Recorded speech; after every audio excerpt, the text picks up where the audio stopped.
농산물 안전성 향상을 위해 도입한 농약 허용물질 목록 관리 제도가 어느덧 시행한 지 1년을 맞았습니다. 정부는 농산물 잔류농약 부적 함률이 시행 이전보다 감소했다며 PLS 제도가 안정적으로 자리 잡았다고 평가하고 있는데요. 하지만 대다수의 농민들은 PLS로 인한 피해를 호소하며 정부와 상반된 입장을 보이고 있습니다. 이유리 기자가 보도합니다. 정부는 지난해 농약 허용물질 목록 관리 제도를 전면 시행한 결과 국내에서 생산 유통된 농산물의 부적 함률이 1.3%로 2018년 대비 0.1%포인트 감소했다고 밝혔습니다. 농약 출하량도 2018년 17,229톤에서 2019년 15,745톤으로 8.6% 감소했다며 PLS 제도가 안정적으로 연착륙했다고 자평했습니다.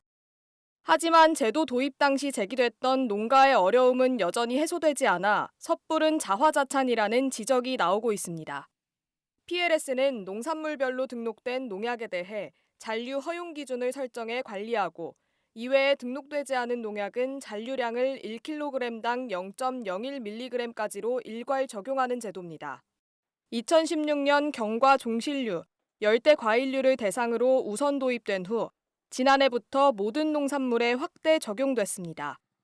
PLS 전면 시행으로 정부는 국내 농산물의 안정성이 크게 향상됐다고 평가하고 있지만 현장에선 성급한 평가라는 반응입니다. 지난해 재배한 과일이 출하 유통되는 건 올해라 제도 안착을 논하기엔 이르다는 겁니다. 또 고령농에 대한 홍보가 여전히 부족하고 약재 등록 실태가 영농 현실과 동떨어져 있는 것도 애로사항으로 꼽힙니다. 예컨대 당근 재배 때 제초 효과가 있는 한사리, 나부 등의 약재는 겨울 뿌리가 돋아나는 10월 중순에 쳐야 효과가 좋지만 실제로 7월 하순에서 8월 초순에 사용하게 돼 있어 농가들이 추가 제초까지 해야 하는 상황입니다. 또 당근 재배에 앞서 봄 감자를 수확하는 밭에 반드시 뿌려야 하는 선충 방제용 약재 중 농가들은 선충탄을 선호하지만 이 약재는 아직도 미등록 상태입니다. 참외 과일은 씨를 깎아 먹는 채소잖아요. 근데 부추 같은 경우에는 씻어 가지고 생채로 하는데도 치는 약인데 깎아 먹는 참외에는 monchic으로 되어 있더라고. 같은 약인데 국민들한테는 실질적으로 도움이 되는지 안 되는지는 조사를 해가지고 필요한 농약은 등록을 시기나 놓고 시작해야 되는데 그런 조사도 거치지도 안 하고.